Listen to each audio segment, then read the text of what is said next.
Can I get a mic check from the fifth floor conference room, please?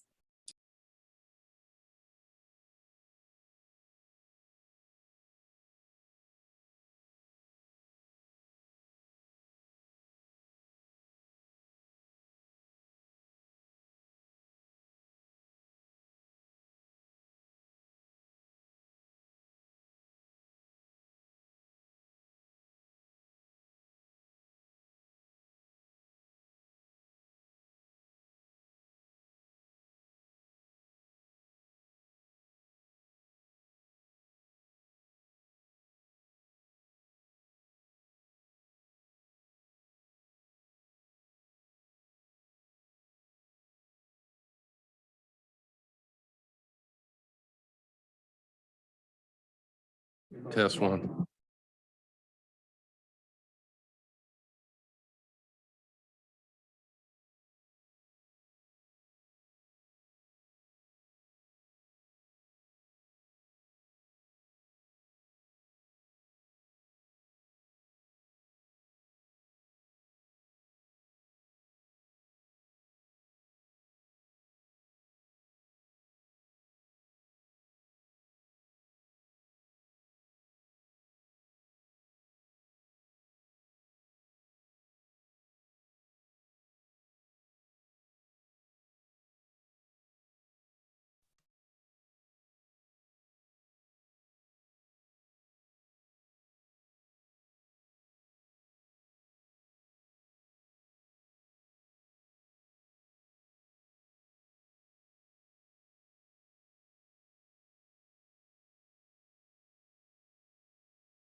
We're live on UGTV as well as YouTube.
Good evening, good evening, good evening. And welcome to this special second session, on this May 26, 2022. I'm going to call the meeting order. I'll ask the clerk to announce the meeting and the roll call, please. Good evening. You are hereby notified that I have called a special session of the Unified Government of Wyandotte County, Kansas City, Kansas, to be conducted in a hybrid format on Thursday, May 26, 2022 at 5 p.m. in the fifth floor conference room of the Municipal Office Building for a presentation regarding capital maintenance and improvement projects, followed by a budget workshop. Roll call. Townsend. Here. Commissioner Townsend, Here. we see you online, but you're muted. McKiernan, I'm not muted. Ramirez, Here. Johnson, Here. Kane, Markley. Here. Stites, Davis, Here. Bynum, here, Burrows. Here. Garner. Here. Tonight we'll have a presentation regarding capital maintenance and improvement projects, which is some refer to as CMIP. I'll turn it over to our administrator to introduce the presenters for the CMIP presentation. Cheryl Harrison Lee, Interim Administrator. Thank you, Mayor. Good evening, members of the Commission. We are going to provide tonight an overview of the 2023 through 2027 CMIP projects. We have departments here that will be highlighting a few of those projects. We're also going to discuss the project criteria. At the last meeting, you all provided some feedback that you'd like to have some criteria as it relates to projects, as well as when you add projects. So we'll be providing some discussion on that and some feedback on that. After the staff presentation tonight, we're hoping to gather information from you all in terms of projects that you might like to see or additional criteria that you want us to consider. At this time, I'll hand it over to our budget manager, Mr. Reginald Lindsay, to kick us off. Good evening, everyone. Today, we're going to go through and talk about our CMIP. So we have a host of departments here. We have a fire department here. We also have facilities here. We also have parks and recreation and emergency management. And then we also have public works infrastructure. And then we also have Rob Anderson here to talk about the criteria that you all requested last week and also his online mapping. So one of the things I was going to do is I was just going to kind of jump in. We talked about the CMIP spreadsheets last week, but maybe give a tour of the CMIP spreadsheets before we jump in and talk about some of the projects here this evening. So basically, about 2 weeks ago, you all got a copy of the CMIP spreadsheets. And one of the things that we did different this year was we showed our transitional needs, and then we also showed what we currently could afford. And we talked about that a little bit last week. So like the first 2 pages of the CMIP spreadsheets that you all received, that included our transitional needs. So basically, and that is for our debt projects. So basically, that's what this is on the screen. And one of the things going across the screen here, we have the years of the projects going horizontally, and then vertically going down the page, we have the name of the projects. And after you move through these first 2 pages, the next set of of the schedule is our debt finance projects, and that includes the current scenario. And the current scenario is basically what we can afford, and it's kind of like our base budget. And our transitional is basically what we would like to transition into. And as we move through the current scenario, after we move through there, it kind of goes through about 5 pages or so. We start our cash projects. And basically, those are the projects that are paid for from like cash in that year, and we don't take out any debt or anything. And so that's about 10 pages of projects, and kind of set up pretty much the same, where you have the years going across the top of the page, and then the projects going down the page vertically. So one of the key things with our debt projects, which is pretty important, with our current scenario of city debt projects, the limit that we try to stick to is like around the $18 million to $19 million number. And so you can see as far as like here in 2022, we're like 17 million, and we're like 18.7 in 2023, which is like what we'll start our spending on next year. And then in 2024, we are like 18.9 million. Then when we get over to 2025, the amount of projects that we have, they start to drop off. So we have some room there if we wanted to like add some more projects, or if we wanted to keep our debt limit lower. We don't have to put any projects there. And then out in the outer years of 2026 and 2027, we have some debt that will be falling off that allows us to take on more debt. And so like this $28 million number I mentioned, that we usually like to stay around $18 million. So out in 2026, we will be able to afford like $28 million of debt. And that would be like our threshold. So in that next year of 2027, we do have like a additional funding, $19 million, which we could add like $10 million of debt there if we wanted to, or we could not do any debt.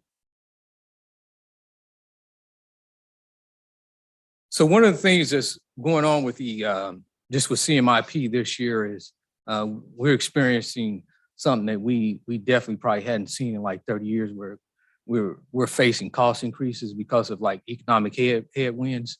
So one of the things I have done is invited Greg Wooten from facilities and Jack Andrade to come and talk about some of the headwinds we're experiencing with building a new fire station out in Turner.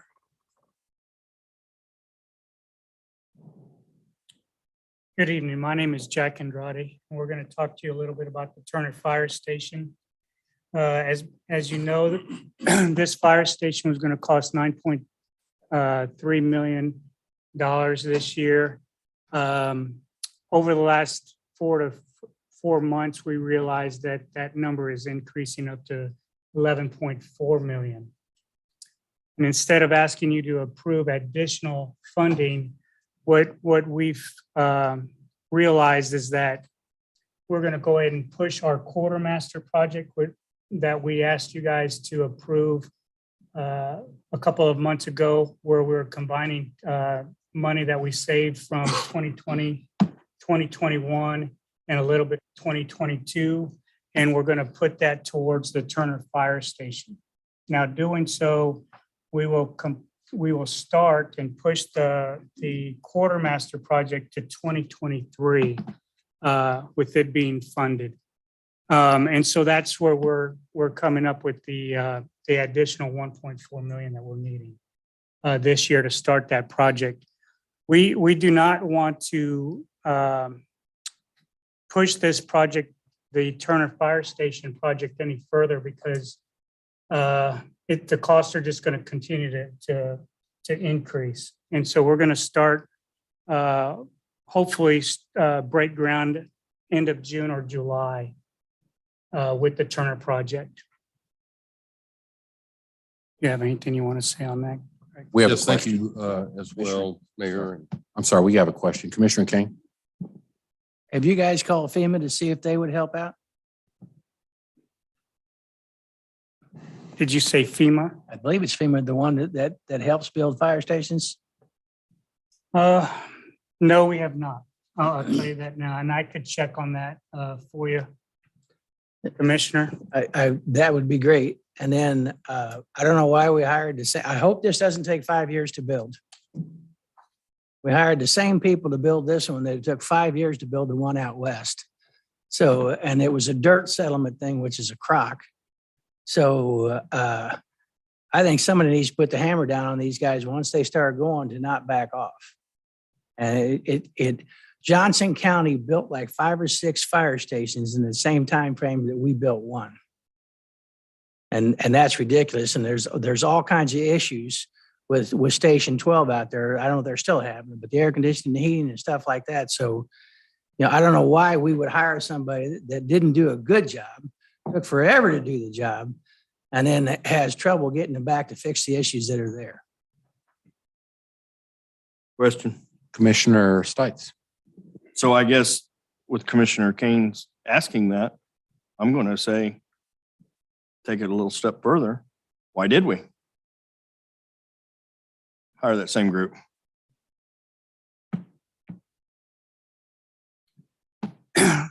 Well, Commissioner, I'm going to have to say I disagree with Commissioner Kane's perspective on this company not being suitable to build the fire stations. Do you think 5 years is suitable? No, sir. They're Absolutely not.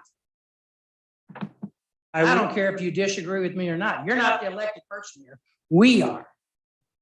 5 years is too long. And whether you disagree with me or not, I've got to respond to the people. You don't have to. Yes, sir. I do understand that. I know that there's some processes that are in place currently today that could help. For example, I was on a Zoom meeting on fire station or the Turner Fire Station that I was up until 1:30 in the morning until we got approval because of the amount of trees that needed to be planted around the Turner Fire Station. Now, some of those processes, I believe, could have been handled on the side versus being up until 1:30 in the morning instead of being with my family between 7 p.m. and 1:30 in the morning. And so that's just one item. Another item is that we had issues with the CMR contract where we had to go back out to RFP, which prolonged the process by about 3 to 6 months. And then we got into COVID, which also pushed the project back a little bit further. With the costs going up, as we got the CMR on board and we're ready to start the build, now our projections have gone over that $9.3 dollar amount. And so we can't break ground until we have the final dollar amount in our budget. And so the way that we plan on doing so is by taking operating money that we have currently in the last 2 years for another project and putting it towards the Turner Fire Station. So I guess what I'd say is if there was some concerns previously about timing, the length of time that it took, I would think that, and hopefully that there are some benchmarks in this new contract that would, some performance goals that need to be met so it doesn't turn into a lengthy build. Thanks. Thank you. So yes, I would concur with everything that I've heard here today. I believe that there was a confluence of circumstances that all came together as the stars aligned in such a way that brought about the delays that we're all, very sorry for to see. But I have full confidence that the process moving forward is going to be well taken under hand. I could tell you the inflationary cost, and I would like to review this a little bit because I want to paint a little bit of a picture of facilities for you looking forward from today, a few projects in the past, and what we can expect in the near future and how we might employ strategies to overcome some of the challenges that are before us now and we anticipate in the future. Right now, for instance, at this particular build, concrete, the price from 2021 to now has gone up 370%. Masonry has gone up 145%, steel 137, roofing 241, electrical 268, and on it goes. So what to do? And that is what leads me, and if you would give me a minute of your time to explain how the unified government is going to answer these challenges now and in the near and distant future. If we recall, we go back maybe 2016 or so, we've since starting about that period, we built the new juvenile center, the Merck grocery store, the fire station that we're referring to at Leavenworth Road. The Turner Fire Station is one that's up pending to get started here very soon. Other recent major upgrades include elevators at the Adult Detention Center, elevator installed at Memorial Hall, AC, LED lighting. City Hall has acquired a roof, windows, and air conditioning work. The Health Department has received roof, HVAC, LED lighting, fire detection. Parking lots A, C, and D have been upgraded with LED lighting. Fleet centers received boilers this year. The Parks Department have all received air conditioning, you know, and with the recent COVID dollars that we were able to get. And that puts them in a very good place for the vision that they are about to realize, which is yet to be fully conceptualized, but they are in a good spot. The courthouse is slated to receive approximately $15 to $17 million in improvements, which have already started with the elevators. And those improvements are going to include roof, masonry repair, HVAC, electrical service, plumbing, doors, and windows. City Hall has, I said recently with the roof and AC, it's getting envelope improvements that is going to clean up the ground floor and allow unused space, you know, to be accessible as we seek to consolidate and bring efficiency to our operations as an overall picture here soon. Police headquarters is getting all their elevators done. We've got a new West Patrol Division in the hopper and a new East Patrol Division with our sights set on that. So if we take a 25-year comparison and juxtapose it from the 25 years before, I know those conditions were much different than what they are now. And so I can't speak to where those or how things were conducted then, but I can speak to how they are done now. Our former predecessor, Don Jones, initiated an internal infrastructure study for the unified government, which we started to employ. Soon after that, we hired Amoresco that did their obviously much more refined study, but it showed congruency between the two, meaning our results and theirs were similar, if not exactly the same. Obviously, as I said, their approach was much more refined and much more detailed, and you know that's why we hire groups like that. But this has led to the consistency that we see and are enjoying today. Don Jones started and pioneered this process of collaboration within the departments of the unified government and the elected body itself. John Kelly, of course, the present director, has been working to refine this process. And I don't know if that process is ever done being refined, but I can tell you we've made leaps and bounds from where we were when we started these many years ago. And so with the help of other departments that we collaborate with whenever we do these builds like budget, finance, the fire department, we have come to realize procedures and tactics that are squeezing the most out of our very limited budget dollars. Of course, we employ our own acute revisions to electromechanical and structural systems that have to do with new builds and of course with the repair of old builds, but we are realizing the fruits of those successes now. And that's why finally I would like to say thank you. And when I say thank you, I don't say this facetiously. You have no idea how helpful it is with an elected body that gets the picture that the rest of staff is inundated with on a daily basis. And I see the consistency of this collaboration that has been so successful from not only the past, but now, and as I see it, for the future.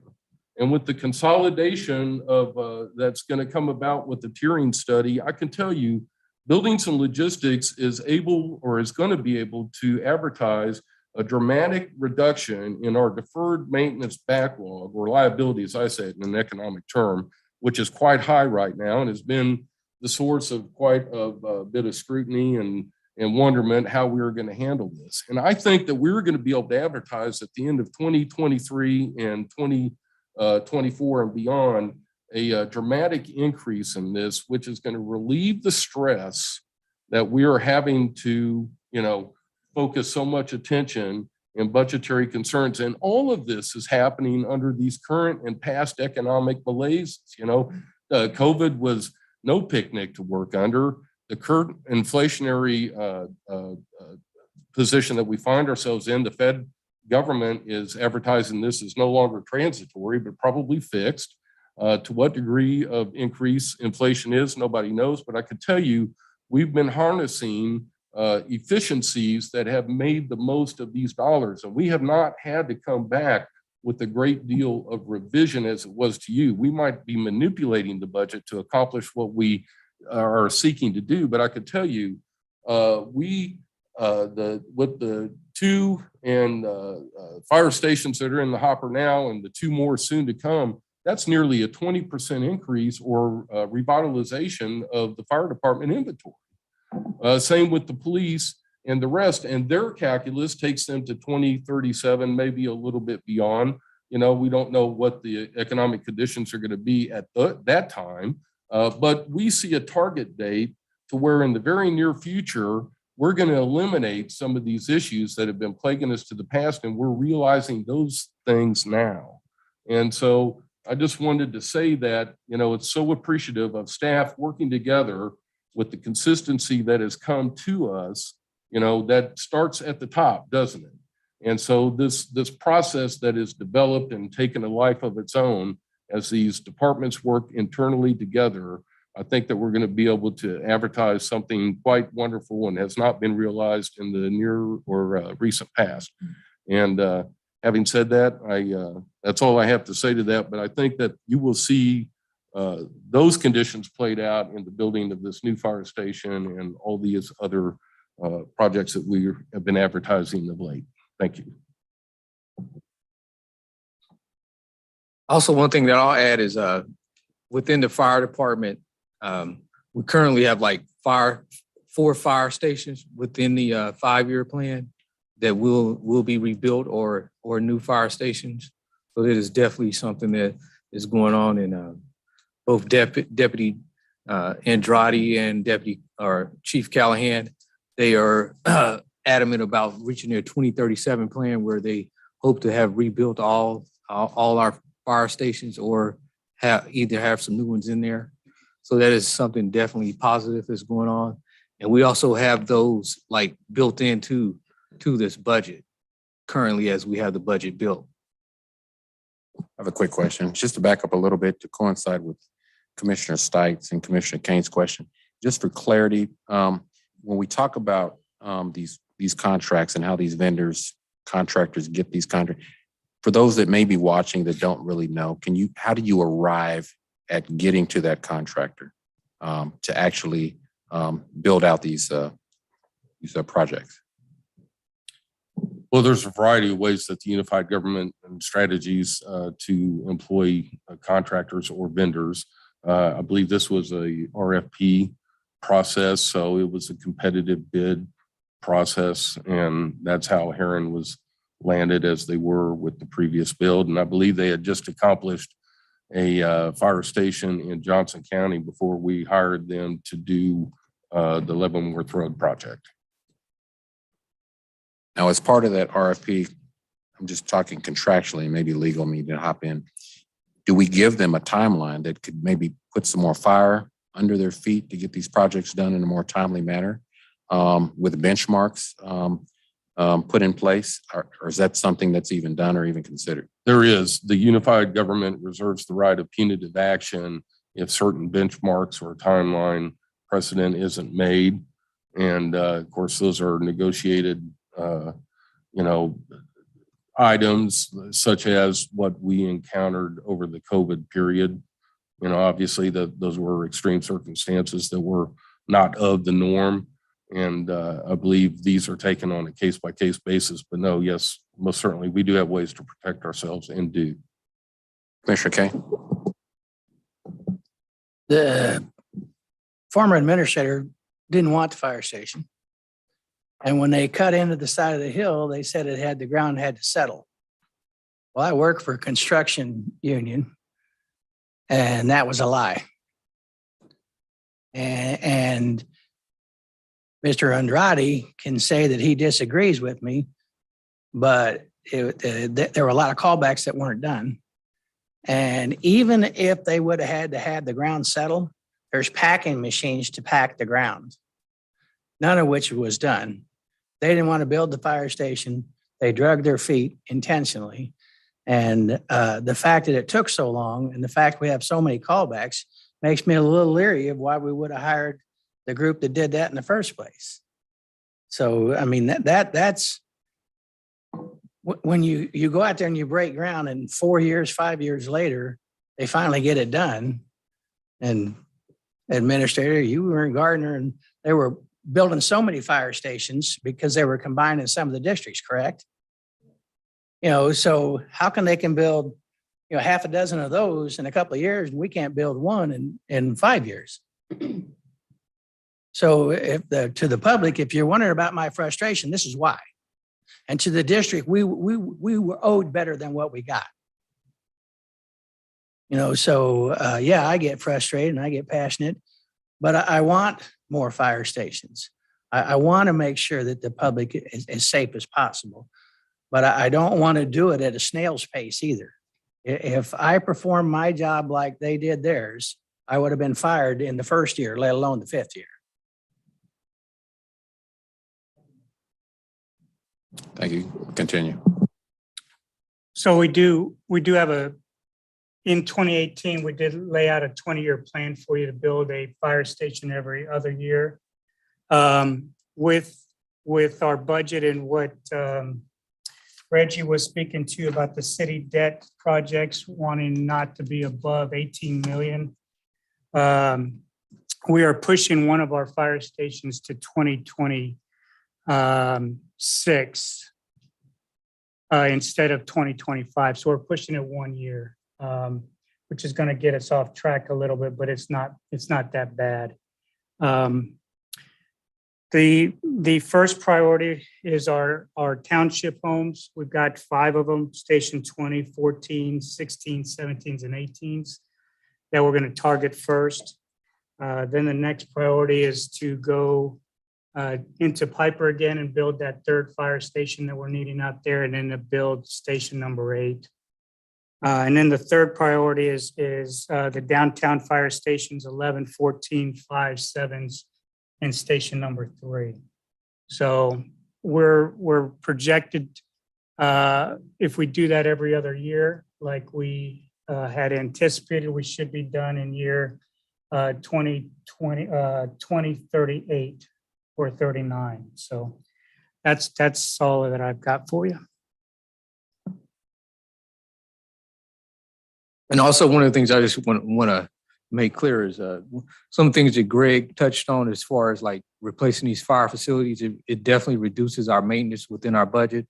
So one of the things that will happen into the future is like we will have money freed up in the budget to possibly do other things with once these fire stations are replaced and we don't have to pay the additional maintenance because they're so old right now. So right now we're going to call Angel Obert, our Parks and Rec Director, up. Thanks for y'all's time. And she's going to talk about some enhancements that are going on in our park system.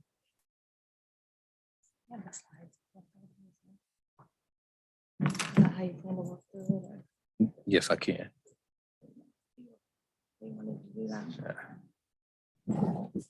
Good evening, Commissioners. So I do just kind of want to highlight some of the projects that you will see for Parks and Recreation in this year's CMIP request. And I also want to start by saying, to Greg's point, we have been very lucky over the past few years to leverage a lot of the federal funding that's been available, a lot of the grant funding as well, that has really helped us make some major improvements that we wouldn't have been able to do.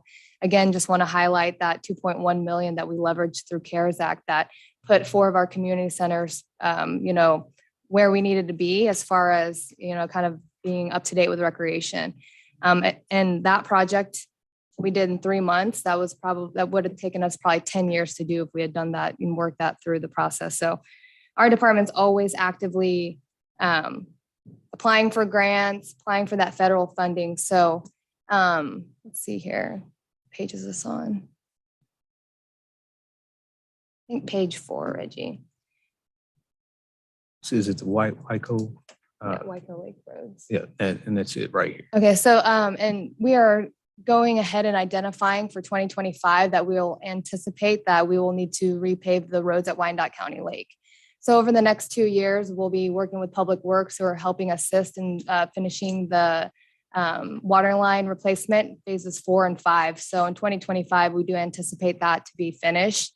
And then at that time, the repavement of those roads we are anticipating will need to take place at that time. As many of you know, you've probably been out at the lake, and what that kind of looks like is roughly it's 8 miles on the outer roads, 15 miles if we're including the inner roads, which we would in this project, and then also 4 parking lots. A couple of the other projects that we've submitted for the CMIP, you'll see is Boston Daniels Park, $150,000 to do much needed improvements to this Yes, park. I hate to interrupt. There's a question. Commissioner Bynum.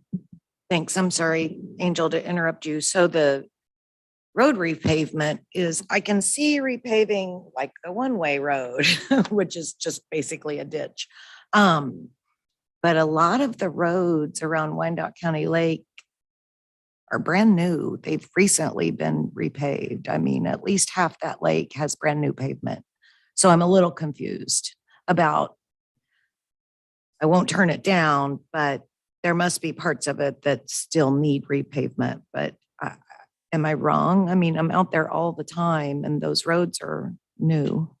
Right. And I don't know if Troy Shaw or someone from Public Works could speak to that, but also coming in and learning about the project, I do believe that as they did the phases, part of that project was to come in and repair the roads. But I think the decision was made to do it after all the phases of the water line was complete. So that's why you're seeing that larger hit and that request all at one time. And if I am incorrect, feel free to.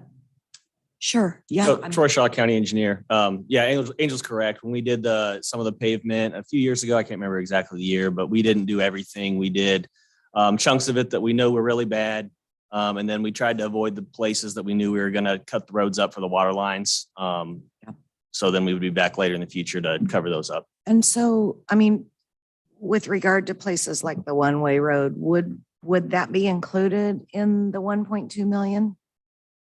Would we actually try to pave or at least improve the one-way road? Yes, I believe that would be the intention, is to do those inner roads as well. Okay. Thank you. Commissioner Kane. Mayor. Well, Angel and Jack and I and Emmerich had an awesome meeting this morning. And we voted on a budget last year of $250,000. And now it looks like we're going to throw $50,000 a year at it. And we already voted on the $250,000 to go towards the park. And now I'm looking at this, is this additional 50,000 or what?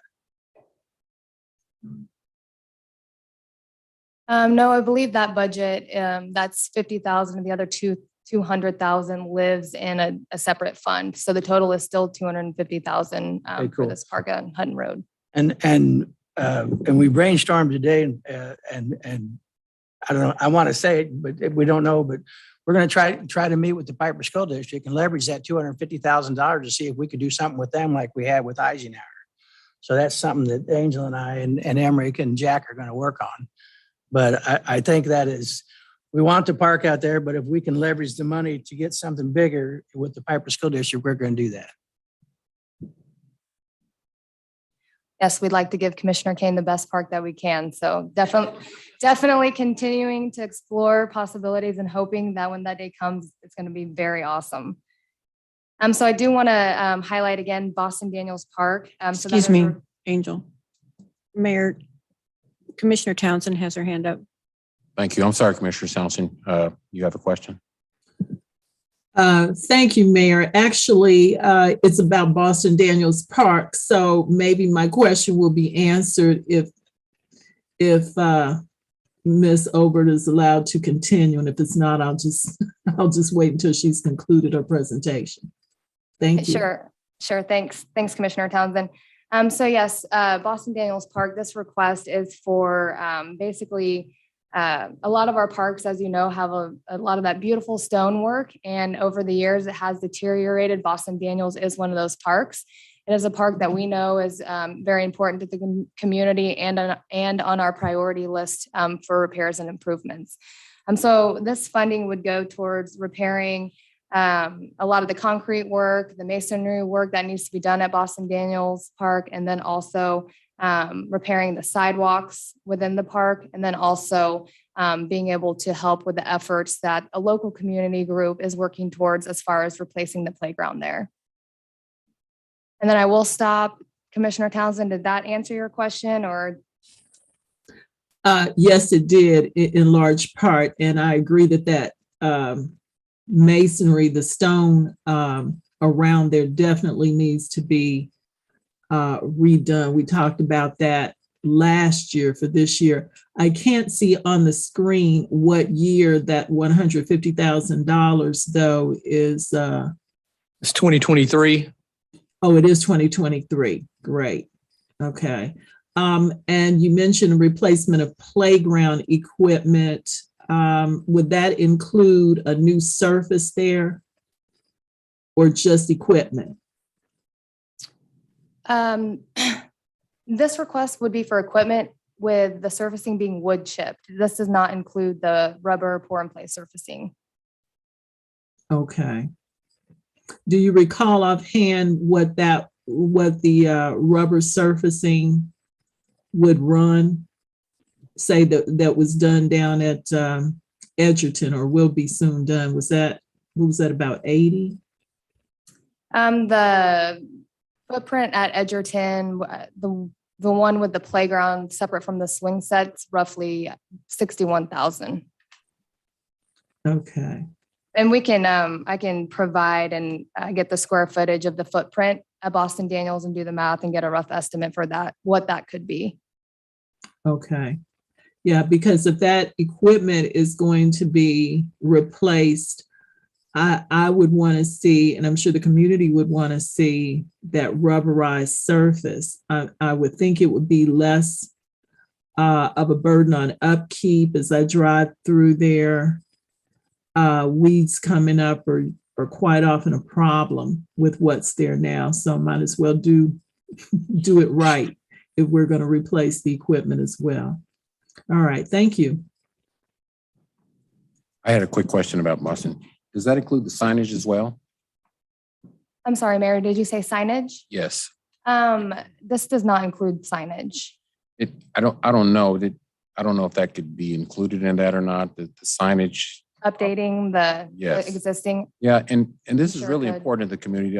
For those that don't know, Boston Daniels was the first African-American police chief of the Kansas City, Kansas Police Department, and one of the few nationally at that time, when you're talking about as you moved east to west in our nation. And so really that park, hits home to a lot of folks.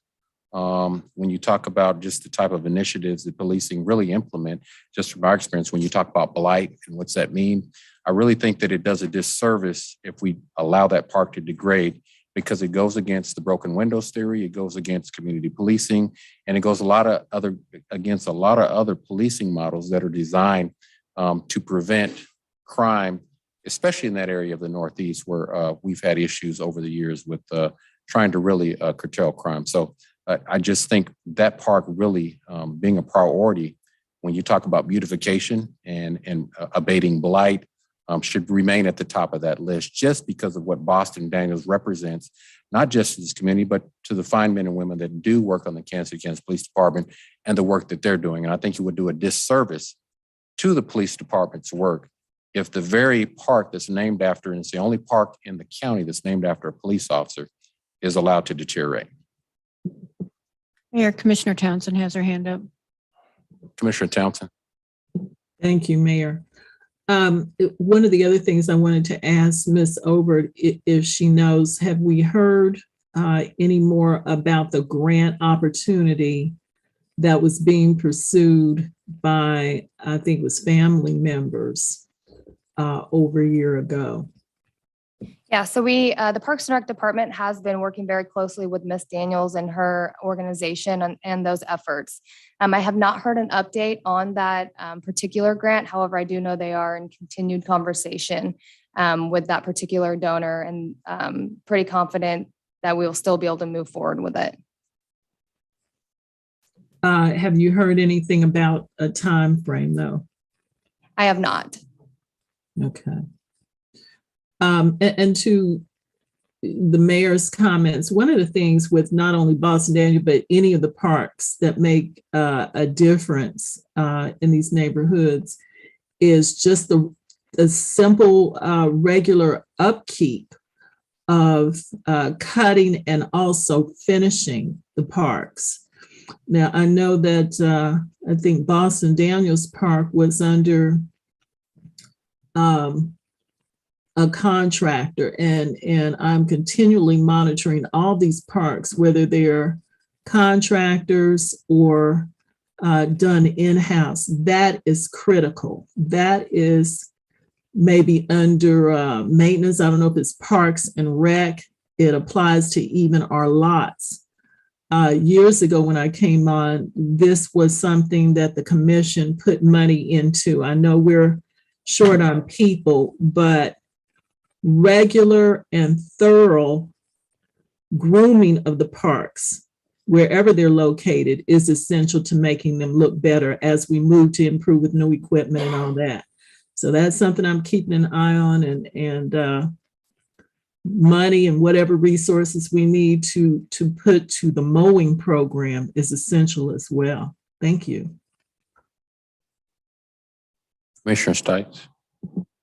Commissioner Stites, District 7. So I'm assuming that the reason that the wood chips was probably a cost factor, correct? And I think that I would be opposed to the wood chips, and not that I have anything against wood chips, but I think that if a better surface that lasts longer, is nicer looking, was the surface that was used for Edgerton. And then we put a surface in the north end that is lesser quality, doesn't look as nice. I think that kind of goes to thinking that we're not investing as much as we are in the north end as we would somewhere else. So I'm for matching the surface exactly what we would do at other parks. Thank you, Commissioner Burrows. Thank you, Angel. I see in 24, 25, and 26, there's been 115,000 set aside for restroom facilities. Can you share with us, are those the prefab restroom facilities that we've been putting into parks? I know there was thing on the news about the cost of the parks, and I know they were inflated quite extensively, but why would we wait and do this when we're trying to encourage people to get out and do a healthier lifestyle? That those restroom facilities and should be available today, quality facilities. Yep. Yeah, Commissioner Burrows, that's a great question. And to shed a little bit of light on that, the 2017 master plan did recommend that we replace anywhere from 2 to 3 restrooms per year. We were budgeted at that time in this exact 115,000 to do 1 restroom replacement. I am really happy to say that through a lot of the federal funding we've received in the last 2 years, especially through the CARES Act, And we've actually been able to do, I believe it's 13 restroom replacements since 2018 alone, which puts us way ahead of schedule. So we've actually been able to do a lot more of these restroom replacements, and that kind of got us caught up to where we needed to be. What I have put that you don't see here that we are recommending as staff is to reallocate that 150,000 of restroom replacements towards shelter repair. I would say that's the second highest priority that our Parks and Rec department needs to be considering as we move forward. As you all know, those shelters are rented every single weekend and they do bring in revenue. So that's our next focus and something that we want to, possibly shift those funds towards. So to answer your question, I think that we are comfortable and happy with how we've been able to come in and replace the restrooms. And so that's kind of our focus with those funds and that allocation. Thank you. I may, Mayor. One more. Angel, we had talked when we put the all-inclusive park out in Wyandotte County Park, there was a discussion in reference to a spray park versus a pool that would be built to be more inclusive for all people to enjoy. Has there been any consideration with that, knowing that there's a water line already there and what we can do to move forward with possibly an all-inclusive water park next to the all-inclusive playground?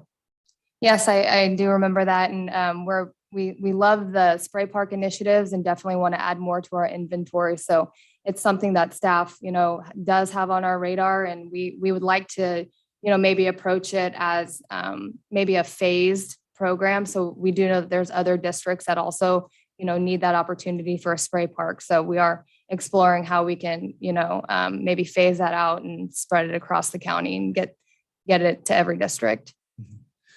Well, I do know that there's organizations out there that will contribute to making something like that available for communities, especially financially challenged communities. It might be worth our efforts to reach out to some of these private organizations, enterprises, to see if they wouldn't be willing to partner with us on putting together an all-inclusive spray park, such as what we did with the all-inclusive playground. So we don't have but one pool in the metropolitan KCK, and I'd like to see water activities. There's a lot of activity goes on out there. It would be nice to have a spray park that everyone could enjoy. Cheaper to maintain. Absolutely. Thank you. Commissioner, or Mayor, I'm sorry. Commissioner Townsend has her hand up. Commissioner Townsend. Thank you, Mayor. Well, since my colleague mentioned the possibility of some other funding, let me throw this out. I don't see it on here, but it'll never come to consciousness if you don't raise these things at a time like this. Thanks to CMIP money that went back a while, I guess 5, 6, 7 years ago now, we were able to do a great job at Quindaro Park with a new baseball field. And thanks to some of the money that Ms. Ober just talked about through the CARES, we recently just got a new restroom. The bathrooms out there. But one of the things, there are 2 key things, maybe 3 things about that park that need an upgrade because they don't glorify the good job done on the baseball field, and that's the tennis court adjacent to it. Now, in about the 8.5 years, I've been a commissioner and been out there quite a bit, and it doesn't mean it doesn't happen at all, but I don't see any tennis being played. And the courts are in horrible shape anyway. But despite that, I have seen individuals trying to play soccer on it. So what I would like to see is that what is currently a tennis court improved in some way, because it distracts from the good work right across the driveway of the baseball, how that looks. So I'm hoping we can get in the budget money to do in the relevant zip codes out there near the park. A survey from those, survey of the residents as to whether they want to see a new tennis court, or a futsal court or a basketball court, possibly, and then move to get money from some source, either through the CMIP or some of the grants, like as Commissioner Burrows talked about, to improve that court, whatever it's going to be. So just wanted to throw that out there. The other thing is from the western end of the park, that's 34th Street, there's no easy way to get to the shelter house. That's at least 3 or 4 blocks in the middle of the park. There's no entrance other than to drive over grass. There should be some paved entrance to facilitate entry and exit to the shelter house there. So like to see those put on the list. Commissioner Davis. Thank you so much. Lively discussion, which I love, because I think between the community survey results, and then we've had multiple people come before us in public comment and ask, for us to improve the quality of our parks. And so I just want to back you up in your work, because it's been said to us multiple times that with the CARES money, you all were able to do a lot with little. And so what I would encourage is for you all to be more ambitious with your CMIP ask. That's not to say that we can give you everything, but not asking, right? Closed mouths don't get fed. That's not a knock on this at all. I'm just saying that the community, I think, is very much behind Parks and Rec, and they want to see those amenities improved. With that being said, there are some things that I also would like to see. One of them is some sort of security measures. Can you speak to any of those efforts, or maybe I missed it, but I know we've had so many of these situations with vandalism. Are there any of those efforts being taken? It's a great question, Commissioner Davis. And yes, we are actually actively working right now with DOTS and submitting a much larger request for security through ARPA funding. It is a project that we are working on. And that is also, why it's probably not listed here. But it is a bigger department UG effort, because we are including Sheriff's Department and PD in that conversation as well. So we can get some security or more coverage in, more of these select parks, but also that it's something the Sheriff's Department and PD can all access and use consistently. Yeah, that's amazing. And just, it's good for our community to know that, we want to be responsive, right, to these acts of vandalism. The last questions that I have, Mayor, and I'll be done. Can you speak to the playground repairs and the community center repairs? I know there's kind of just a general funding ask, but do you have an idea of where those particular repairs are going to be? And I'm saying this because I want some for my district. Yeah, absolutely. So the community center improvements that you see identified in 2023. So what we anticipate focusing and investing a lot of those funds on are some of the basic improvements to those centers. As you know, in 2018, we did try to start working towards being state licensed in our centers for programming. Well, to do that, it's a pretty lengthy process to go through with KDHE and the state to receive that state licensing approval. And where we are in today's society, we can't really have any programs that's considered childcare, if you will, or the summer school-age programs without being state licensed. And so what we found was a lot of our facilities are unfortunately not in compliance when it comes to fire alarm systems. So for example, we went through this year, it's still an ongoing process, but we are working on 6 of our facilities to go through that process and find the reports on what needs to be done. Armourdale alone is $36,000 just to install the basic fire alarms, lights, strobes, exit signs, manual pull stations. That's not including the suppression system or the fire suppression. And then Bethany is 54,000. So just to kind of put that into perspective on what we're looking at. So those are some of the projects that we anticipate this funding will go towards, is getting those facilities up to code, because we want to, not only do we want to be able to have the programming, we want to partner with community groups who want to come in and have the programming as well. Commissioner Markley. So first I'll say at Standing Committee Monday, we had a similar discussion asking Angel to not be afraid to bring us additional funding opportunities. So she is having a week, like this is Angel's week. But I do want to bring up, one thing we're talking about how we want to improve all of our parks, but one thing we had discussion about during our infrastructure subcommittees was the fact that we do have an array of pocket parks in some of our districts, not all of them, but some of our districts grew up at a time when pocket parks were popular, and every time they built a new subdivision, they would build this pocket park that then kind of got dumped on us to maintain. And I know there's a few in my district that there's not even anything there. It's just a little weird triangle of land that we are technically responsible for. So I would say we should continue to think about what we do with those spaces that are underutilized. And if we can divest ourselves of the underutilized spaces to loosen up some funds to make improvements to larger park areas that are more utilized by our communities. So not like I want to be a downer, but it's, one way for us to find funding for the things that we want is to look at those things we know aren't being used and figure out if it makes sense to not be maintaining those anymore. Commissioner Ramirez and then Commissioner Johnson. Thank you, Mr. Mayor. I thank you, Angel, for you and your department, everything you do. You given very little, but you try to do a lot. So I thank you for that.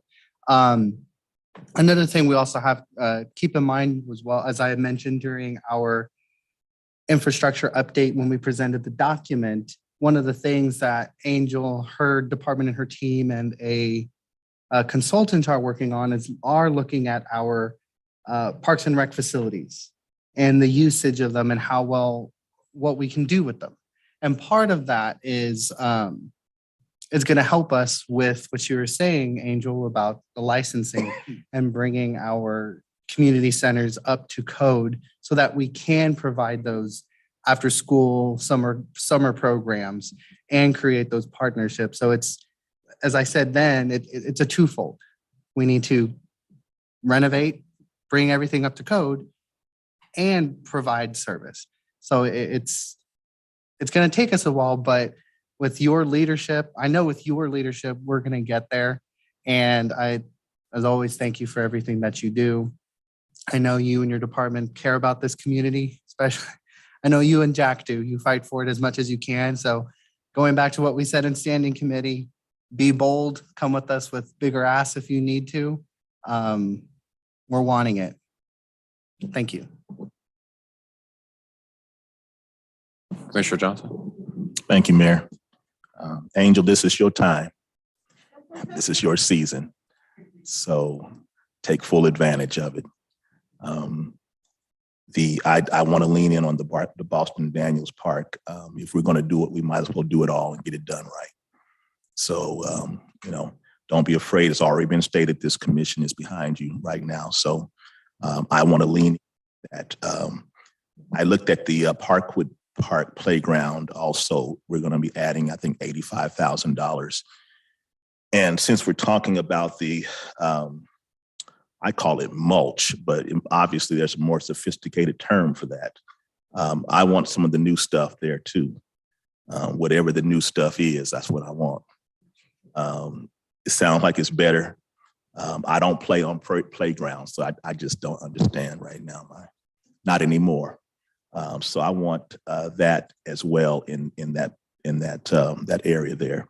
I'll await with bated breath for my soccer field at Kensington Park, but I do understand that we're going to need some more funding for staffing as well at some of our community centers, and so those are other areas that I know specifically on the Northeast end, particularly at B. Lee Center. There's been a lot of questions and requests for that. So I think that this is the time now. I think our interim county administrator she sees this as an opportunity for us as well. And so I look forward to seeing what you come up with in the final numbers. So thank you. I'd just like to follow up. Commissioner Townsend brought up a good point, and maybe you can answer. I have two questions actually. One is just for the community, for those that might know, and I'll go with that question first. Is there any special funding streams outside of the general fund or what we put in the CMIP, any taxes or something that's dedicated just to parks that are out there? Yes, there is. There is a special parks fund that is funded by alcohol tax. And how much of that revenue goes into what we're talking about today? I want to say there's probably like a $600,000 budget. And actually, I mean, we do have like one project within there. There's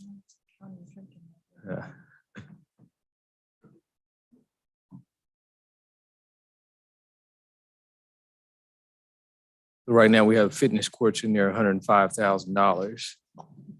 And that question is more for the public. I just wanted to know that there's a dedicated revenue stream, and how that money is allocated might be a curiosity. So, but I'll come back to my question, and I'll Commissioner Kane and then Commissioner Johnson. Commissioner Johnson, when you get grandkids, you'll be back at those little parks. Obviously, Chuck and I and Melissa are working on this infrastructure stuff. And every time you look at something on this side, on this side, it says something about a grant. We have missed the boat tremendously. Angel writes the grants for parks. We need a couple of dedicated people to go after these grants, because we are giving up money that's there as long as you appropriately fill out the forms. And I don't believe one person can do it. I think it's going to take 2 or 3 to do it. For years and years and years, we have not went that way. And God knows how many millions of dollars we could have had if we went that way. So Mayor and Administrator, I think this is the time to where we say, hey, go after these gifted people. Whatever we pay them, they'll bring in triple to quadruple of what we're paying them. And then our budgets won't be so hard. Mm-hmm. So I wish I'm just now finding this stuff out too. I was in the dark before, but here's the deal. And some of us have been at the Topeka or whatever, but we've missed it here, and I think we need to capture it. Commissioner Johnson, and then I believe we have Commissioner Townsend waiting as well. To the mayor's point of the $600,000 that you had mentioned, we have 105 of it identified on this item here, that which leaves then another $495,000. Is that allocated in other areas, or are those dollars still eligible to be utilized? Right now, they are in their what we call their operating budget, and for like operational things. Okay. Is that what those funds are for? Yeah, they could be used for that. Okay. All right. The part that I forgot to mention was if we have ever taken an opportunity to approach BPU, that gives out, I think, a grant of up to $250,000 a year. And I'm not sure with all the steps that you have to go through. I have stood in and asked for a request for another project that I was working on that we were successful in getting. But that might be somewhere to go also. It's not a lot of money, but it's a good $250,000 is considerable. So that's just something I want to throw out there, Mayor. Thank you. Thank you. We have Commissioner Townsend and then Commissioner Davis. Thank you, Mayor. I would be remiss in not taking this opportunity to again thank Ms. Oberter's staff, anyone and everyone in Parks and Rec, personnel, legal, logistics, any other entity within the unified government who works so hard to get Parkwood Pool open again. The mayor, the administrator. Again, we could not do this with the 2 people that certified as lifeguards. So this Saturday is going to be the culmination of a lot of work and hope a great summer. So I had to take this opportunity to mention that as well. Thank you. Commissioner Davis. Yeah, well, I've been a big proponent on community benefits. And so one of the things that I'm working on with a developer that's interested in developing in my district is tying in some of these requests for parks or community amenities and making that a part of our ask when they ask us for incentives. And so I think that it would behoove us to really think about, and maybe we can work with you, Angel and Reggie, from a budget perspective, how we can get some of these wins and put it off on developers when they're asking us for incentives. I think that can be a win for everyone, but we need to be more coordinated in that approach. Thank you. Commissioner Stites. Commissioner Stites, District 7. What is amphitheater dredging? Yeah, sorry. Angel Obert, Director of Parks and Rec. So that is a project that took place this year, actually, just completed. So there's a lot of flooding in areas of the amphitheater. And so to prevent that from happening, we had to go in and do some dredging, clean it out, and make space so it would not flood. Good. Thank you. And I'm glad to see that on this list that apparently Wyandotte County Park out in my district is doing okay. It appears that because there's no project set for out there. So I'm guessing that it's in good shape. I'd like to have work. Just one. Thank you. I'd like to follow. My final question was, and this, maybe it's not CMIP, but it kind of flows into it because, I mean, you got to have the facilities to support these types of programs. And it goes back to something that Commissioner Townsend brought up about the types of amenities and activities at these community centers, and how do you involve the community in that currently? Is there a process for that?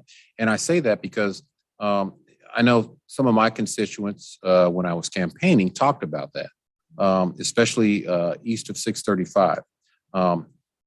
Not everybody plays baseball. Not everybody plays soccer or football or tennis. And then there's a lot of young people that complained that some of the activities they like, particularly basketball or football, and those facilities were sparse. And I know there's a cultural component to this. And as we know, I mean, there's a lot of cultural heritage sites, and there's a cultural component to some of our neighborhoods. So how do you make these decisions on what type of activities and amenities that may have a rooted in the cultural interests of those neighborhoods and those communities, as opposed to just saying what, and I don't know, it's not an accusation, but this is a perception that was given to me, that decisions are being made for the community and not with the community, and the community has to accept whoever makes for them. And so is there a process in place to better engage and involve the community in some of the decisions on activities and amenities that go into these facilities and with that financing structure?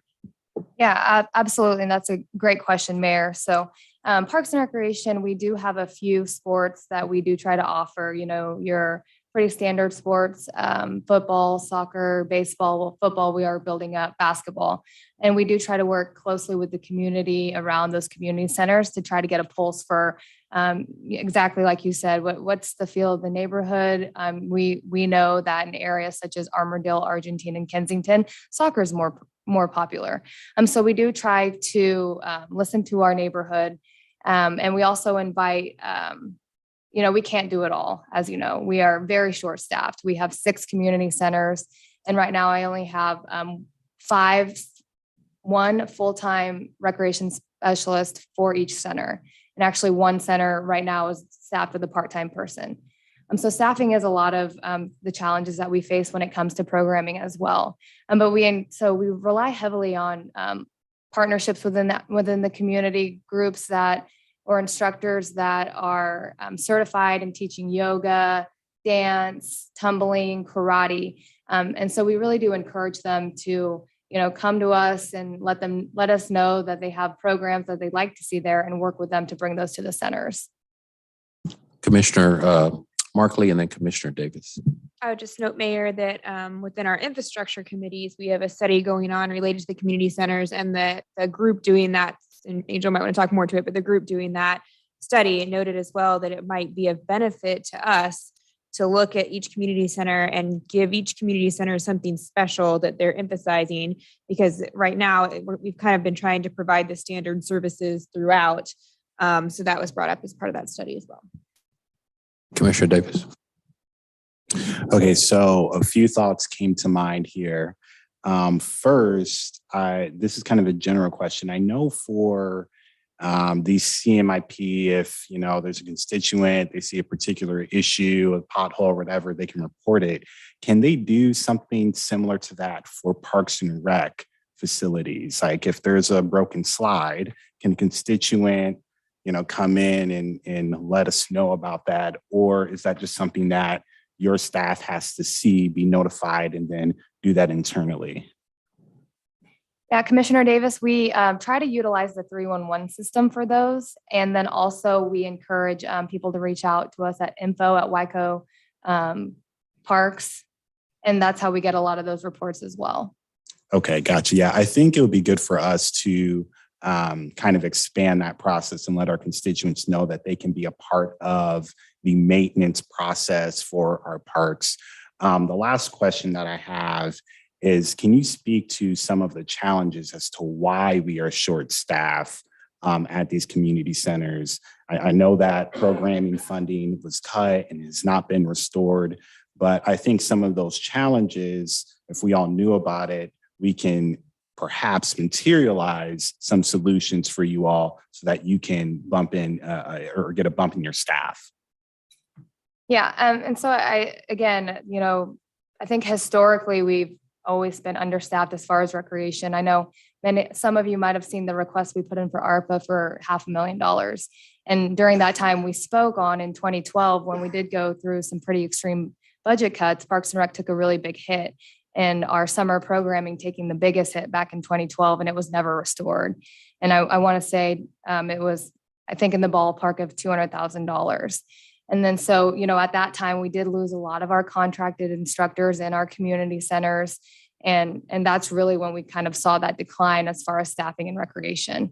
So currently we are actively trying to rebuild that. As Commissioner Johnson said, we will be putting in a very nice request into operating on incrementally starting to rebuild recreation staff at our centers. Also, I'll add that back in 2008, we used to have a separate city levy for the parks, and we combined it into the city general fund. So now the city general fund provides a transfer to the consolidated parks fund. So when we had some economic troubles, we did cut that transfer, and we have cut it multiple times. So that is a reason parks are struggling also, because we have built it back up to over the years, but it's not quite where it has been in the past. Commissioner Johnson. Thank you. And this is my last time. I like to try to get all mine out in one time, but I'm getting older now. So I'm saying this statement really towards the community who really stepped up and helped us when we had graffiti going on at City Park, where we had multiple incidents of persons thinking it was wise or fun to come out and just trash those wonderful restroom facilities and we've talked about those facilities cost how much again? Anywhere between 100,000 to 140, 50, just depends on what type of work needs to be done. $100 to $150,000. That's not chump change. And the community stepped up and worked really well with the sheriff's department. And we were able to apprehend some of the evildoers this last time. And so again, I really want to reach out to the community that is listening right now. We need your help. If you see something, say something. And work with our sheriff's department and who will work with our parks department to make sure that this kind of behavior is squashed. Thank you.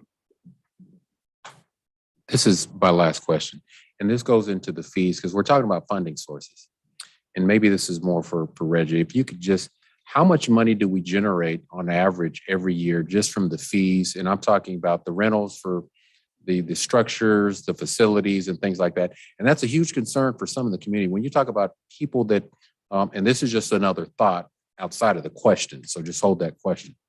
But I know a complaint that consistently comes back to me is the burdensome fees when you talk about Little League football teams, basketball teams, baseball teams, and a lot of these folks are below the poverty level, and parents just don't have the money to be able to afford to rent out some of these football fields, some of our rec centers.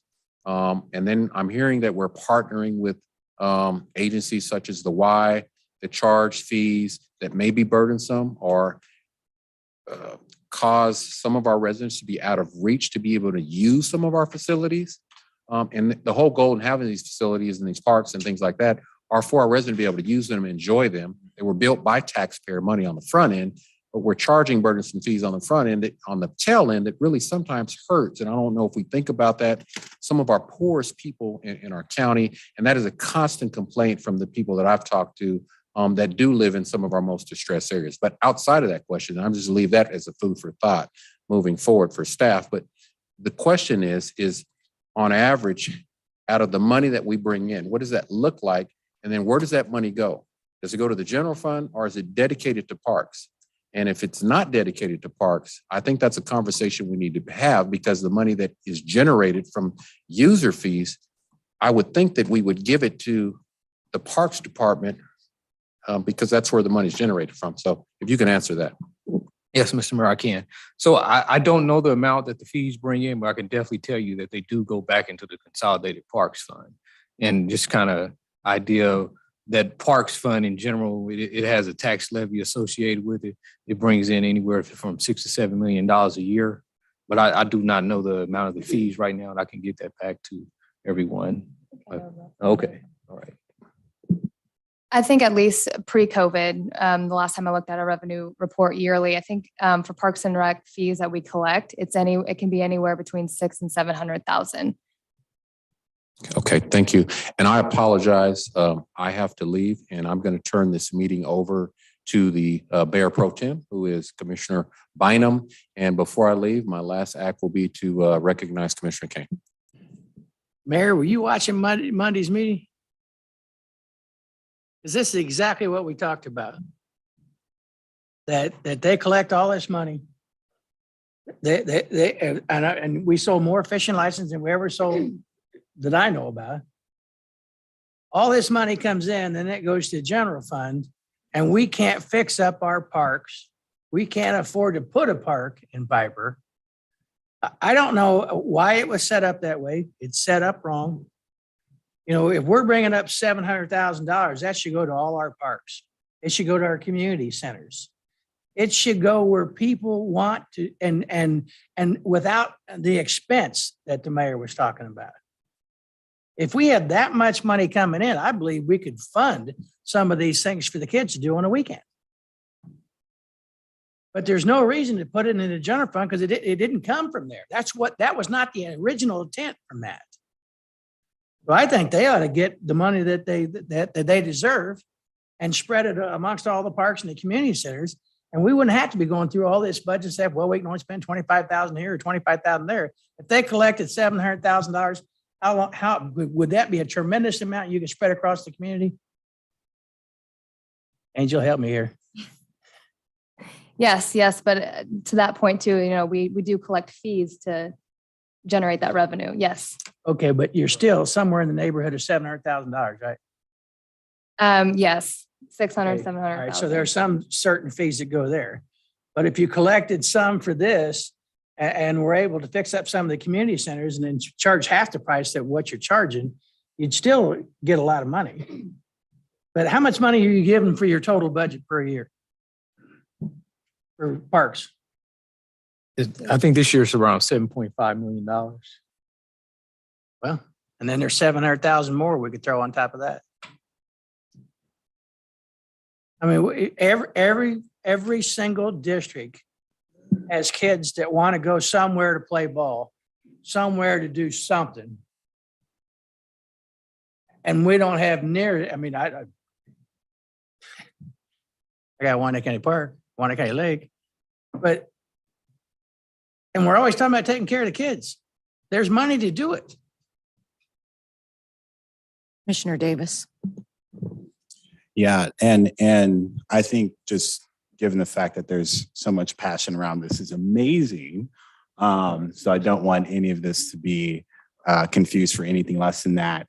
I think as a direction, and I don't know if this would be possible, but I think we should probably look at the percentage of spending that we were doing pre-recession years for Parks and Rec, and then see if we can restore that funding. Because it seems like, and I've only been here for 6 months, but the impetus of just not having the resources is that when these cuts were made at a very dire time financially, there was never a plan to restore them.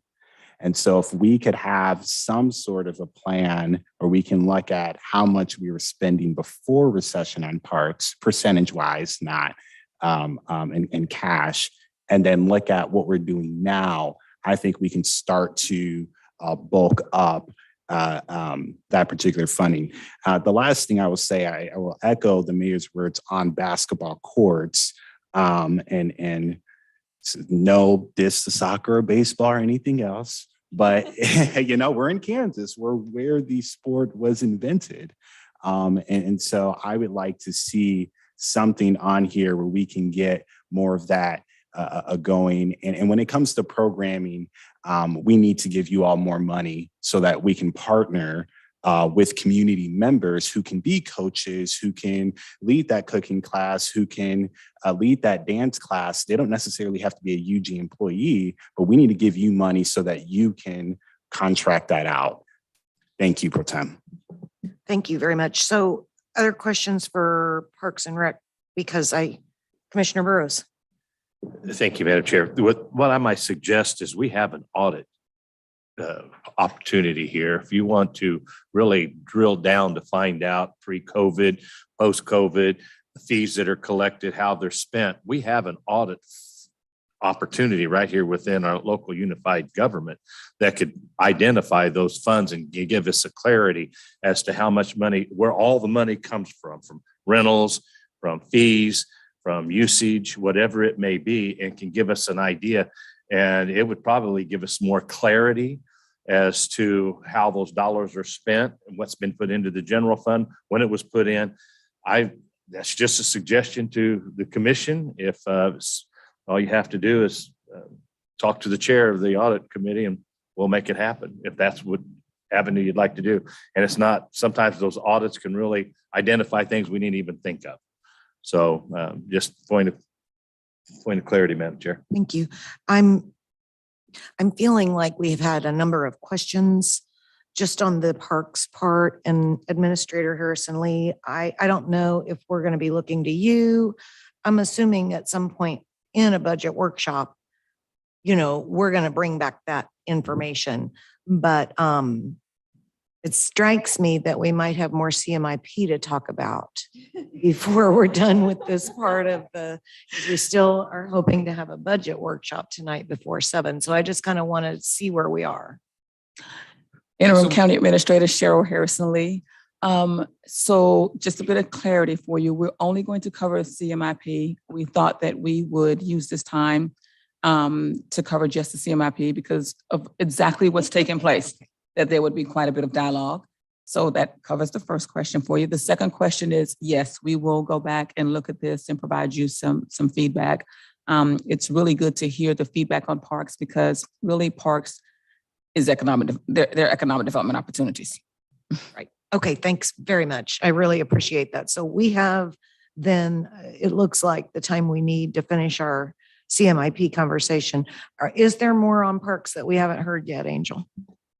There are just 2 more projects, and I think we covered them, but I just want to go over them real quick, just to wrap it up. So I know we discussed Parkwood Park Playground, and many of you, if you've been there are 2 playgrounds, but this one is particularly for the one at the upper level right by The pool, it's a much smaller footprint, much smaller playground. It's kind of between the pool and the fire station.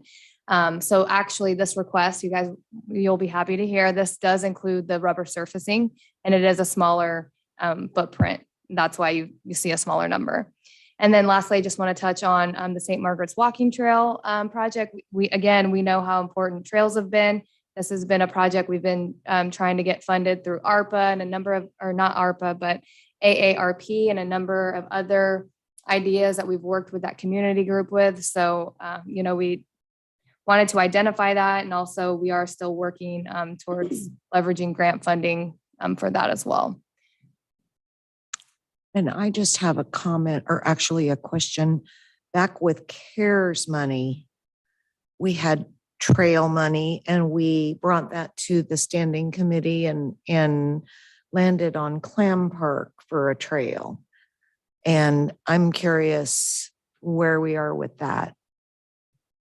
Yes, so we are actually finishing up the design piece of that project, and we do anticipate that to go out to bid probably within the next month. Some really exciting news with Clam Park. As you remember, we only have $100,000 allocated each year for trails. So we did a small request to Representative Davis earmarked funds for $400,000 for Clam Park.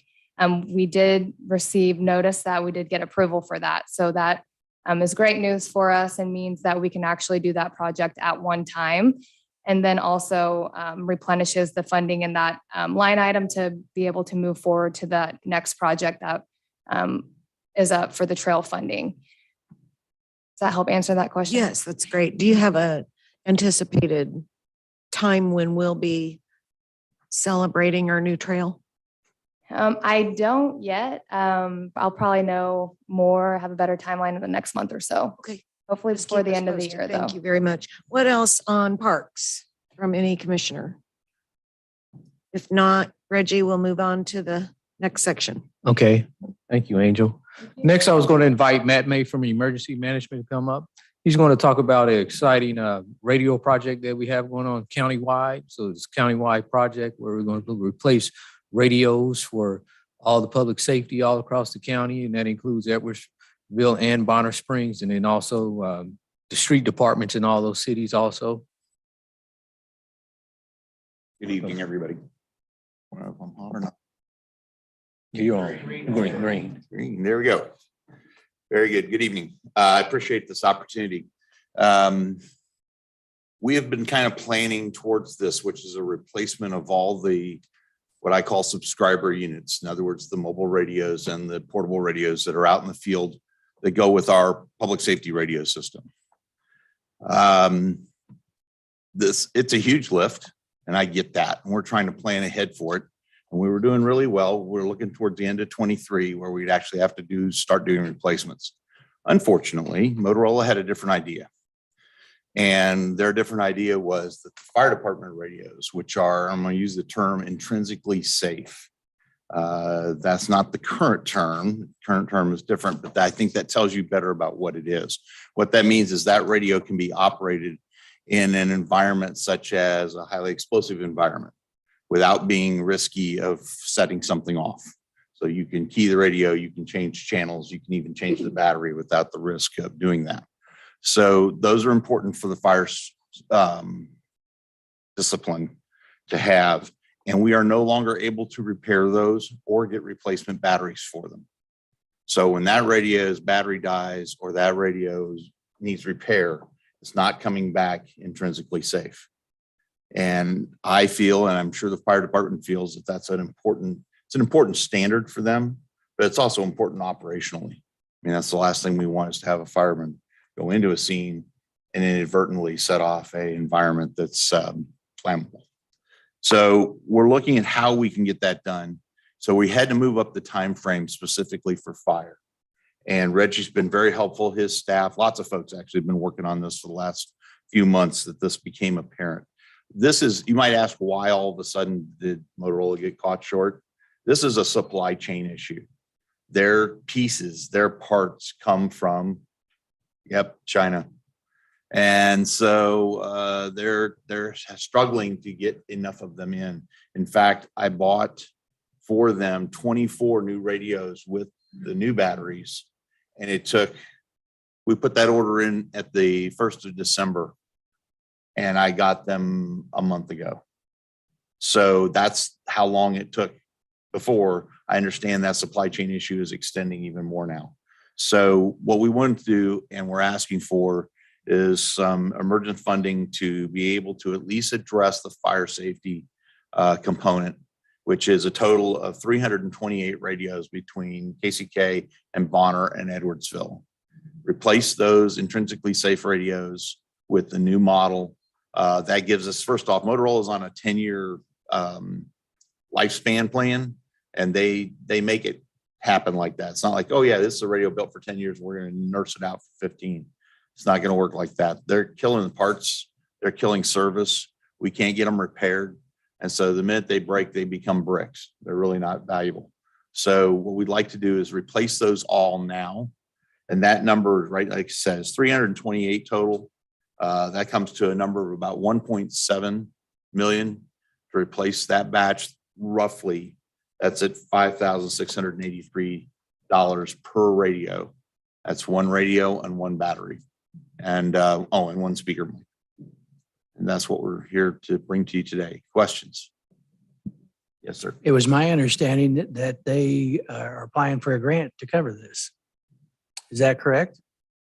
I have no knowledge of that, sir. When you say they, are you talking about the fire department? Yes. I mean, that's what I've been hearing. No one has spoken to me about that. No information on that. Well, before we break an egg and scramble it up, we ought to know, one department ought to know what the other department's doing. And I agree that we need safe radios. Well, I could tell you horror stories about what's happened to some of these folks. Right. And we had to do this several years ago, and it was more expensive than that. Right. But it's my understanding they applied for some sort of grant. I think, I don't want to, maybe they need to come back here in a couple of weeks, but I don't know how we save $3 million. And I hope, maybe I'm wrong.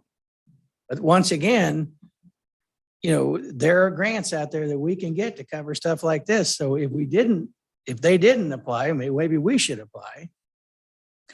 Commissioner, though, wouldn't a grant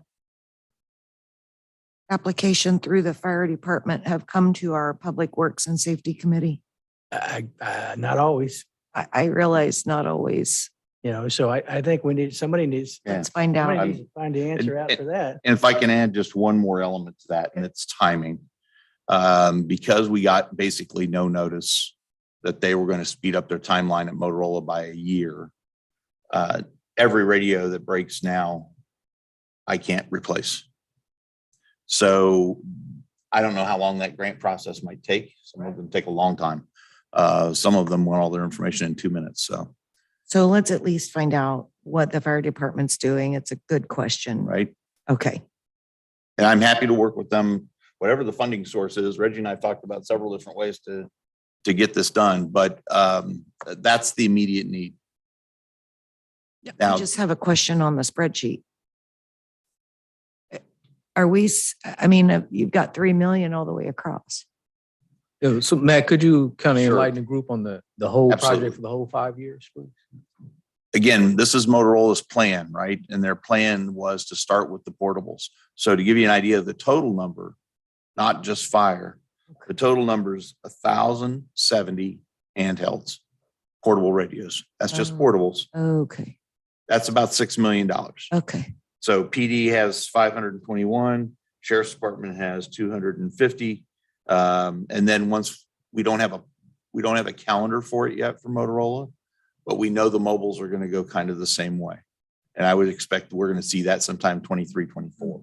So that's why it was out there. It was to set a pathway, knowing that we're going to have to come back to this and even the price is changing on a 6-month basis.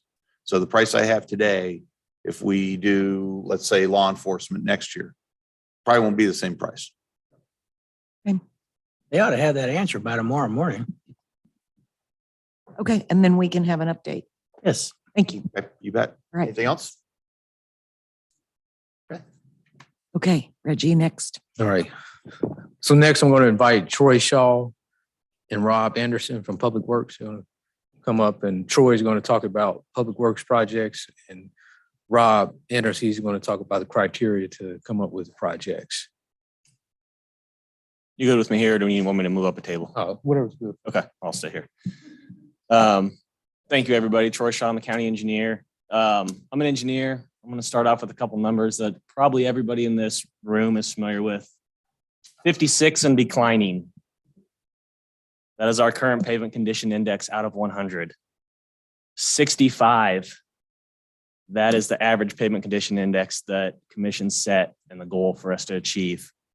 $20+ million additional. That's what it takes annually to get to that number over multiple years, many years. $14 million. That's the annual amount of money we need to do bridge maintenance and rehab our bridges that we currently have. Number one, I'll say it again, number one, pavement. It's what it was rated in the citizen survey. The citizens are most concerned about the pavement we have in our county. And I believe the budget you see here reflects that. If you go through this, the majority of the stuff you see related to roads and bridges is the M in the CMIP. It's maintenance. And that's how we've set this budget up. There are a couple projects listed, some that we're finishing up. Hutton and Leavenworth Road is in there for next year, the final amount of that project. And that's one we also applied to increase the scope of with grant funding. We'll see how that comes back. And if we get it, that would be great. And then you'll see one added, the Fairfax improvements that was added out a few years. We're still evaluating that. And thanks to Commissioner Kane's information on that, we're doing more evaluation on it to see when we believe that should fall in the budget. So it's in here just as a placeholder, and we're still looking into that. But back to the pavement. Most of the line items you see in there, whether it's debt or cash, are related to our pavement preservation. The curb, the concrete line item, that's related to pavement preservation. We do that curb with the pavement preservation. And if you look at the out years, you'll see the increase of the needed budget that we're adding to that line item. So I want to encourage you in the spirit of asking Angel to submit more money. I'm glad to do that. So I was really just doing that real quick. If you have questions about specific things you see in there, feel free to let me know. Commissioner Johnson. I would just like to say that, and I'll go with Johnson and Ramirez, and I'll make my quick remark. I would like, based on the work we've done with you, the presentation we made last week, and what you just reiterated to us again tonight, so briefly, I would like to see a budget that incorporates the money we need. And I know that these big dollar amounts that are needed are painful, and that on the other side of that equation, we seek relief. And I want to start with a budget that shows me what we need, especially around these public works issues. And I'm making that request to the administrator and to all of us, so that we're all on the same page with knowing what that dollar amount is. I mean, we know the amount, but what does it look like within the context of the overall budget? And we can't turn away from this anymore. Now, whether that means in August or September, we get 20 million annual for street maintenance, pavement preservation, and 14 for bridges, I don't know, but we've got to start there, in my opinion. And then I'll go with Commissioner Johnson, and then Commissioner Ramirez. I won't be long, Troy. In the interest of the conversation that we had with Angel, if you want extra money, you have to sit in the table next to the budget manager. That's the secret. That's the secret sauce. I have Reggie's number on speed dial. It's fine.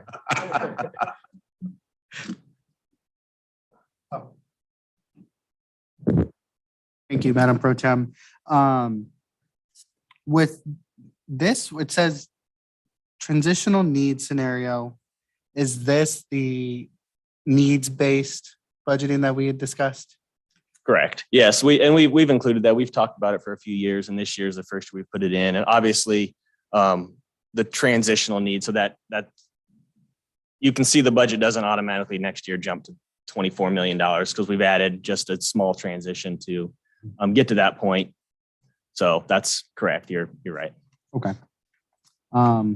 Also, Commissioner Ramirez, just for information, if we were to go with the transitional need that Troy needs, it would be like an additional $10 million that we would need to spend in 2024. Okay. Oh, okay. I see. I think overall, I agree with Commissioner Bynum. We went through these several months as subcommittees, especially your subcommittee was dealing with most of this, streets, streetlights, sidewalks. We need to start somewhere. I think the reason why we had the subcommittees is because we were, as a commission, done having the talk, and we needed to just get to work and actually do something. So I agree. I hope the budget, when it's developed and brought to us, it reflects the work that the subcommittees and staff has been advocating for. We just need to start somewhere. Thank you. Commissioner Townsend has her hand up. Thank you, Commissioner Townsend. Thank you, Madam Chair. I think you as well as Commissioner Ramirez's last comments, I think, get to where I'm trying to understand and make sure we're moving as you and Commissioner Ramirez mentioned. So, Mr. Shaw, good evening. I just want to make sure I'm clear, and good evening to you, Mr. Lindsay, because you may have to chime on this again. So when I look at that needs line in 2023, the 9.4 million, are you saying that's the number that would get us on track to achieving what's needed as set out last week in that infrastructure committee report, and then going on to 13.4, was that? Yeah. 13.4 million in 2024, although I thought I heard Mr. Lindsay say that number needs to be increased. Just want to make sure I'm understanding what these numbers are. Does this get us on track? I'll start real quick. It's Troy Shaw. If I could snap my fingers and we could have the $24 million next year, that'd be great. I mean, that's what's needed. It's the 20+ million a year, or another additional 20 million a year of what we have now. So if I could snap my fingers, that'd be great. But we just kind of transitioned it up because that's why Reggie called it a transitional plan. So I hope that helps answer at least that part of the question. Well, it does. I guess I would ask Madam Chair, is this what she's talking about in terms of what it would really look like? Not that we'd end up there, but again, moving in that direction. So you're saying the 9.4 million we see in 2023 should have another what? 11 million added to that number? Correct. Okay. And would that be true with the 13.4, another 11 to that, or about 7 added to that? But I mean, if we get up to around the 24 million, I think it's kind of where it ends up ultimately is that would be based on current dollars. Who knows what's going to happen, but what we currently have, that would be what we would be shooting for. Okay. Well, as you say, I see the transition. I don't know if that's what, Madam Chairman, you were talking about. Truly the numbers that would get us there, but at least I understand better now. I understand what these numbers are about. It's going in that direction. But ultimately, all those numbers should be about the 23, 24 mark. Commissioner Townsend, it's Commissioner Bynum. No, that is not what I was talking about. That's what's being shown as a I think, a gesture of kindness from our public works department saying, this is a starting spot. I'm saying 20 million. I want to see a budget that brings me what we need. Okay. We need 20 million for streets and pavement Additional preservation. over what we currently. We also need another 14 for bridges. And if I saw a budget that had just those two, I would know this is at least a starting point. And I think I'm seeing heads nod around the room in a level of consensus. And I'm not going to turn away from this, but I'm advocating for a starting document that says, if we did what we needed, it looks like this number. So Commissioner Merkley. I get You were you. Thank hitting you. on exactly where I was headed. And that was just to say, I think staff has been too kind to us in some ways in the past because they knew the need was larger, but they knew what we were probably going to be able to accept in the end based on the numbers. And so they would only show us what they knew was likely to be acceptable in the end, which was very kind, don't get me wrong. But I think in some ways it lulled us into a sense of security because we were like, well, we're giving them what they requested, see, instead of having been asked for what was really required out there. So I agree that I think this may be where we end up, and that's better still than where we are today. But just having that impression in our minds of where we really need to be and realizing how much we're sacrificing because we don't have the funds to put toward it is really important. Thank you. So it's 6:45. What I see, Mr. Anderson has very wisely moved to the front table. So let's hear from you. And I just need a sense of, against the time that's left, what else do we need to cover? And maybe administrator, we just need to move some of this into the next workshop if we're not close to done. I'm here for the money. All right. How much time I'll do you be- need for the money? We need a little bit of time to transfer everything to be set up for public viewing downstairs. Would you say we need, I mean, if we closed at 5 till? Now, I'm hearing from the clerk, no, they need now.